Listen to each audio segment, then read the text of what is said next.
नमस्कार दोस्तों, आप देख रहे हैं साइनिंग ऑफ 2.0 अनुभव मिश्रा के साथ। आज का जो टॉपिक है वो भारत से रिलेटेड है और आपका गल्फ कंट्री से रिलेटेड है। ये मैं क्यों कह रहा हूं? क्योंकि आप सबको मालूम होगा कि एक भारतीय जो कि सत्तारूढ़ पार्टी की महिला थी, उन्होंने पैगंबर मोहम्मद साहब के ऊपर कुछ टिप्पणी कर दी थी, जिसके कारण गल्फ कंट्रीज इतना गुस्सा हो गई इस महिला से कि भारत सरकार को उस महिला को उसके पद से हटाना पड़ा। आज का विषय ये है कि क्या मायने हैं, क्या महत्वपूर्ण बिंदु है जो कि भारत सरकार ने गल्फ कंट्री के कारण अपनी एक कार्यकर्ता को उनके पद से हटा दिया गया, एक पैगंबर मोहम्मद साहब के ऊपर टिप्पणी करने के ऊपर। तो क्या भारत के लिए रियल में इतना महत्वपूर्ण है गल्फ कंट्री? इसके बारे में आज पूरी हम इस वीडियो में चर्चा करने वाले हैं। आप सबको मालूम ही है कि हम ऑयल और गैस ट्रेड और एनआरआई और मैं बात करूं रेमिटेंसिस, इन चार बिंदुओं के ऊपर आज हम बात करने वाले हैं। भारत और गल्फ की बातें तो इतनी मशहूर है कि जहां तक कि पाकिस्तान, आप ये सोच रहे होंगे पाकिस्तान की बात में आते हैं गल्फ कंट्री, नहीं। हमारा रिश्ता गल्फ कंट्री और भारत का रिश्ता वो रिश्ता है जो कि पैसों के लिए नहीं बना है। ये संबंध मित्रता का, परम मित्रता का संबंध है। जैसे कि मैं ये क्यों कह रहा हूं, ये आने वाले आप वीडियो में समझ जाएंगे लास्ट में। अभी हम पढ़ते हैं कि भारत और गल्फ का इतना महत्वपूर्ण कैसे संबंध है कि उनके गुस्सा होने पे यहां की कार्यकर्ता महिला को उनके पद से हटा दिया गया। तो बात करते हैं पहले हम ऑयल एंड गैस की। आज मैं चार बिंदुओं पे बात करूंगा। पहला मैं बात करूंगा ऑयल एंड गैस पे, दूसरा मैं बात करूंगा ट्रेड पे, तीसरा मैं बात करूंगा एनआरआई पे, नॉन रेसिडेंशियल इंडियन, और चौथा मैं बात करूंगा रेमिटेंसियस पे। इन चार बिंदुओं पे जब मैं बात करूंगा तो आपको अपने आप स्वरूप पता चल जाएगा कि गल्फ कंट्री कितना मायने रखता है भारत देश के लिए, जो कि उनके गुस्सा होने पे यहां की कार्यकर्ता को हटा दिया गया। मैं उस पर टिप्पणी नहीं करूंगा कि वो महिला क्या बोली, क्या रिएक्शन हुआ, क्यों हटा, ये सब कुछ बात नहीं करूंगा। सिर्फ मैं इस वीडियो में ये बात करूंगा कि गल्फ कंट्री का भारत सरकार के साथ क्या रिश्ता है, मतलब भारत के साथ कितना परम मित्रता का संबंध है। अगर मैं भारत की ट्रेड के साथ बात करूं, अगर मैं भारत का पहला बिंदु लूं गल्फ कंट्री के साथ ऑयल एंड गैस की, तो भारत अपनी कुल ऊर्जा का जो आवश्यकता होती है उसका 84% भारत इंपोर्ट करता है वहां से, गल्फ कंट्री से। 84% ऑयल एंड गैस जो है इंपोर्ट करती है भारत सरकार गल्फ कंट्री से, और 60% जैसे कि मुंबई हो गया, असम हो गया, राजस्थान हो गया, ये सब खुद अपने आप से भारत सरकार अपने आप से प्रोडक्शन करती है। लेकिन 84% आपका इंपोर्ट करती है भारत सरकार ऑयल एंड गैस। वहीं पे मैं बात करूं, हम जितना ऑयल इंपोर्ट करते हैं, मान लीजिए हमारी आवश्यकता है 100 लीटर तेल की, ऑयल की, उसमें से 60 लीटर मतलब 60% हम गल्फ कंट्री से इंपोर्ट करते हैं अपना तेल। वहीं पे मैं बात करूं कि ऐसा नहीं है कि सिर्फ गल्फ कंट्री से करते हैं, अन्य 27 देशों से हम 40% जो बच गया वो हम वहां से इंपोर्ट करते हैं। भारत अपने कुल आवश्यकता में से 77 बिलियन यूएस डॉलर का ऑयल इंपोर्ट करता है। इसमें से 42 यूएस बिलियन डॉलर अकेला आपका गल्फ कंट्री से इंपोर्ट होता है। सिर्फ और सिर्फ ऑयल की बात कर रहा हूं मैं। 42 billion US dollar gulf country से ऑयल इंपोर्ट होता है आपका।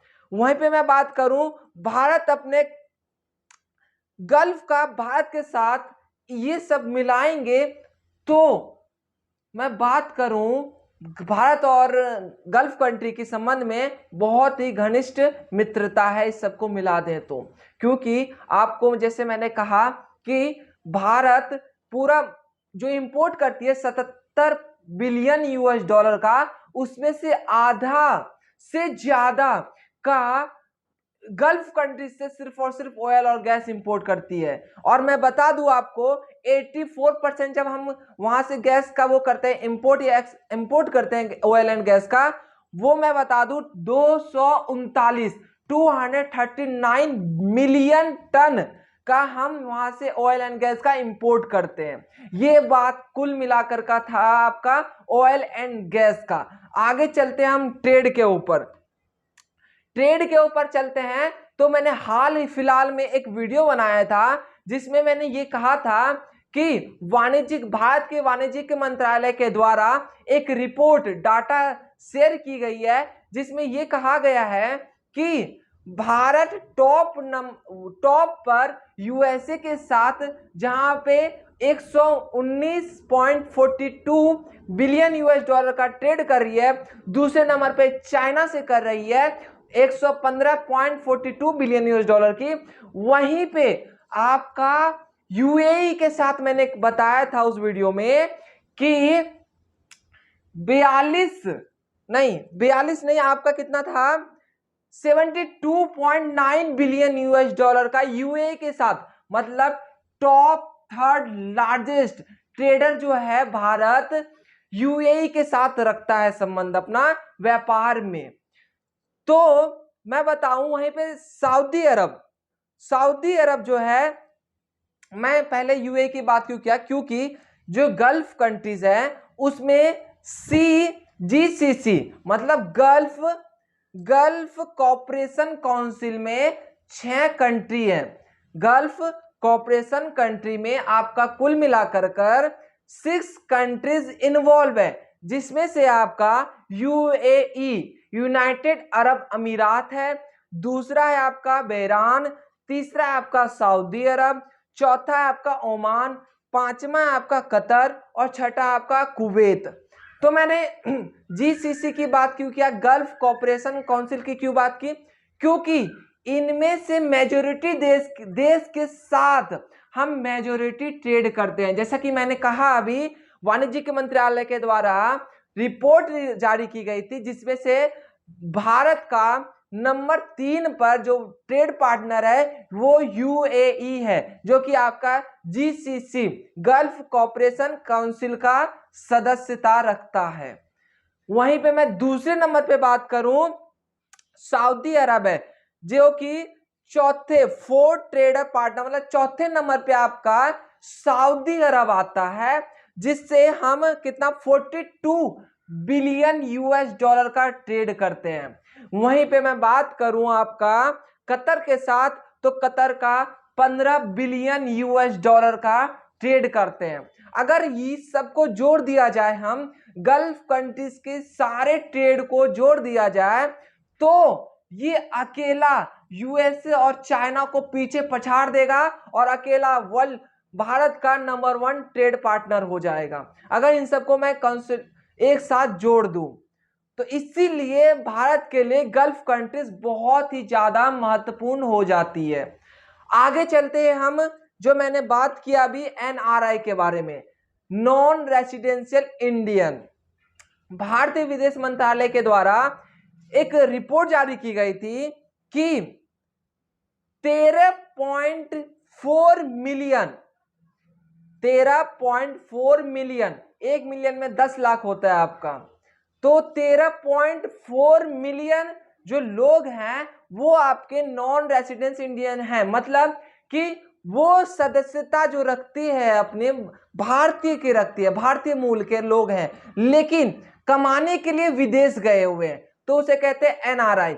और वहीं पे मैं बात करूं आपके कि जो कि भारत के लोग हैं लेकिन सदस्यता अन्य कंट्री के ले लिए हैं, तो वो आपके आते हैं 32 मिलियन लोग जो कि भारतीय मूल के हैं लेकिन सदस्यता दूसरे देश के ले लिए जहां पे रहते हैं वो। तो मैं अभी 32 मिलियन पीपल्स की बात यहाँ पे नहीं करूंगा, मैं उन 13.4 मिलियन पीपल्स की बात करूंगा जो कि सदस्यता भारत की रखती हैं और विदेश कमाने के लिए गए हैं।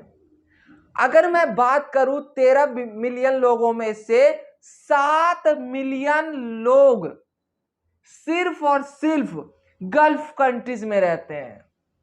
उनमें से मैं 3 देशों का नाम लूंगा, जिसमें से पहले नंबर पे आता है आपका यूएई, यूनाइटेड अरब अमीरात, जिसमें कि आपका 3.4 मिलियन लोग रहते हैं। भारतीय मूल के वहां की सदस्यता नहीं ली है, लेकिन भारतीय मूल की सदस्यता उनके पास है। तो कितने लोग हैं? 3.4 मिलियन पीपल्स हैं वो। वहीं पे मैं बात करूं सऊदी अरब की बात करूं तो 2.6 मिलियन लोग ऐसे हैं जो कि सऊदी अरब में कमाने के लिए गए हैं और भारतीय मूल की सदस्यता ले रखे हैं। और वहीं पे मैं बात करूं कुवैत की तो 1.03 मिलियन पीपल्स ऐसे हैं जो कि वहां पे कमाने के लिए गए हैं और भारतीय मूल की सदस्यता ले रखे हैं। अगर मैं यूएई की बात करूं, यूनाइटेड अरब अमीरात की, जहां पे मैंने कहा 3.4 मिलियन पीपल्स वहां पे रहते हैं इंडियन रेसिडेंट्स के, इंडिया की ये सदस्यता ले रखे हैं। अगर मैं यूएई की कुल पॉपुलेशन की बात करूं तो कुल पॉपुलेशन में आपका 35% पॉपुलेशन जो है यूएई का वो इंडियन पीपल का है। वहां पे 20 या 22 या 25% ही ऐसे लोग हैं जो कि वहां के मूल निवासी हैं। बाकी भारतीय 35% अपना कंट्रीब्यूशन देते हैं वहां पे पॉपुलेशन के। तो आप समझ सकते हैं कि गल्फ कंट्रीज हमारे लिए कितना महत्वपूर्ण है, जिसके जो कि भारतीय मूल की एक राजनेता ने पैगंबर मोहम्मद पे टिप्पणी की और उनके गुस्साने पे यहाँ की सरकार ने उसके पद से उसको खारिज कर दिया। क्योंकि इतनी महत्वपूर्ण ये बात थी, इसलिए मैं इस टॉपिक को कवर करने के लिए यहाँ पे आया हूं। अगर मैं बात करूं फॉरेन रेमिटेंसेस की बात करूं तो 2020 का डाटा बताऊं तो मतलब मान लीजिए कि भारतीय मूल के जो यहां से वहां गए कमाने के लिए विदेश, वहां से जो पैसा आता है फॉरेन रेमिटेंसेस, वो कितना है? तो 83 बिलियन यूएस डॉलर है और 1 बिलियन में 7,000 करोड़ रुपए होते हैं। तो आप लगा लीजिए 83 बिलियन यूएस डॉलर, जो कि भारतीय मूल के लोग वहां बाहर में रहते हैं और वो वहां से यहाँ भारत में अपने परिवारजनों को पैसा भेजती हैं। तो वर्ल्ड का फर्स्ट नंबर पे फॉरेन रेमिटेंसेस की बात करूं तो भारत आता है, जिसका 83 बिलियन यूएस डॉलर है। वहीं पे मैं दूसरे नंबर पे बात करूं तो ठीक इससे आधा 43 बिलियन यूएस डॉलर आपका मैक्सिको रेमिटेंसेस लाता है अपने देश में। तो आप सोचिए जो 83 बिलियन यूएस डॉलर है, इसमें से करीब करीब आधा सिर्फ और सिर्फ आपका गल्फ कंट्रीज से आता है रेमिटेंसेस। तो आप सोचिए कि भारत के लिए कितना महत्वपूर्ण हो जाता है गल्फ कंट्रीज कि उनका अपमान नहीं कर सकते भारत सरकार, न कि भारत ही, कोई भी नहीं कर सकती, क्योंकि इतनी बड़ी पॉपुलेशन वहां जाके कमा रही है, अपना रोजी रोटी चला रही है और वो अपना पैसा कमा करके अपने परिवारजनों को भारत में भेज रही है। तो कैसे हम उनको नाराज कर सकते हैं? तो 2016 और 17 की मैं बात करूं, आंकड़ों की डाटा की बात करूं तो गल्फ से जो 83% जो बिलियन यूएस डॉलर आता है ना, उसमें से 50% से ज्यादा गल्फ कंट्रीज से रेमिटेंसेस आते हैं आपके। इसीलिए महत्वपूर्ण हो जाता है गल्फ और इंडिया की रिलेशन का। अगर मैं बात करूं इनके संबंध क्यों मजबूत है, मैंने अभी फिलहाल जब वीडियो शुरू किया था, जब मैंने कहा था इनके संबंध इतना मजबूत है कि टूटे ना टूटे, इसीलिए इसके लिए मैं एक फैक्ट लाया हूं जो कि आपको जानना बहुत जरूरी है। तो मैं वो फैक्ट आपको बताने की इच्छा जाहिर करता हूं। तो देखिए, order of Abdulaziz Al Saud, जो कि highest honour of Saudi Arabia, awarded to non Muslim country in 2016, मतलब जो कि सऊदी अरब का सबसे उच्च हाईएस्ट ऑनर सऊदी अरब का अवार्ड है, वो भारत के प्रधानमंत्री नरेंद्र मोदी को दिया गया था 2016 में। दूसरे नंबर पे बात करूं, ये पहला नंबर सऊदी अरब का हुआ। दूसरे नंबर पे मैं बात करूं, ऑर्डर ऑफ गाजी अमरुल्ला खान, ये आपका हाईएस्ट सिविलियन ऑनर है अफगानिस्तान का, जो कि 2016 में भारत के प्रधानमंत्री नरेंद्र मोदी को दिया गया। तीसरे नंबर की मैं बात करूं, grand collar of the state of Palestine award, ये आपका किसको दिया गया? भारत के प्रधानमंत्री के नरेंद्र मोदी को दिया गया, जो कि highest honour of Palestine foreign country के द्वारा दिया गया 2018 में। चौथे नंबर पे मैं बात करूं तो ऑर्डर ऑफ क्या है आपका? जैयद अवार्ड, जो कि highest civilian honour of the United Arab Emirates के द्वारा भारत के प्रधानमंत्री नरेंद्र मोदी को 2019 में दिया गया। ये चौथे नंबर का था।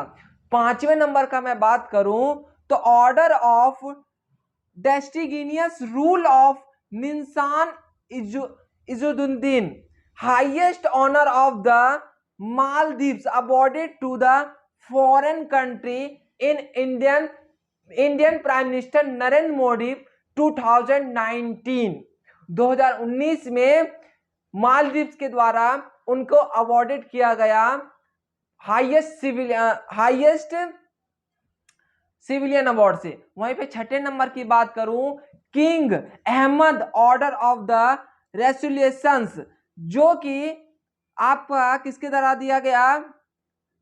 गल्फ कंट्रीज के द्वारा दिया गया 2019 में भारत के प्रधानमंत्री नरेंद्र मोदी को। तो आप सोच सकते हैं भारत की किस प्रकार से मित्रता रही कि 2016 से लगातार 2020 तक भारत के प्रधानमंत्री को वहां के कभी सिविलियन अवार्ड से, कभी आपका रेसिडेंस अवार्ड से, कभी आपका रेसिलेंशियस अवार्ड से सम्मानित किया गया। तो आप खुद ही सोच सकते हैं कि गल्फ कंट्रीज भारत के लिए कितना महत्वपूर्ण हो जाता है। और वहां पे आप इस सिचुएशन में उनके भगवान मोहम्मद पैगंबर साहब के ऊपर कोई टिप्पणी करते हैं, उनके गुस्सा होने पे आप क्यों नहीं रिएक्शन करेंगे? इसीलिए मैंने उस महिला की बात टिप्पणी यहाँ पे शेयर नहीं की, क्योंकि वो सब न्यूज में कवर किए जा रहे हैं। मैंने यहाँ पे वो बताने की कोशिश की आपको कि भारत और गल्फ कंट्रीज की किस प्रकार से रिलेशन इतना मजबूत है। आई होप आपको ये समझ में आया होगा। जेमन लैंग्वेज में मैंने आपको समझाने की कोशिश की कि भारत और गल्फ कंट्रीज की किस प्रकार से बुनियादी जो ईंट है बहुत मजबूत है और ये ना कभी टूटेगा ना टूटा है। तो आपको ये समझना चाहिए। ये जेमन लैंग्वेज में मैंने आपको बताने की कोशिश की। थोड़ा सा भी इस वीडियो से आपको फर्क पड़ता है तो आप इस वीडियो की ज़्यादा से ज़्यादा शेयर कीजिए और लाइक और सब्सक्राइब भी कीजिए। साथ में आप देखते रहिए अनुपम मिश्रा के साथ साइनिंग ऑफ 2.0। धन्यवाद।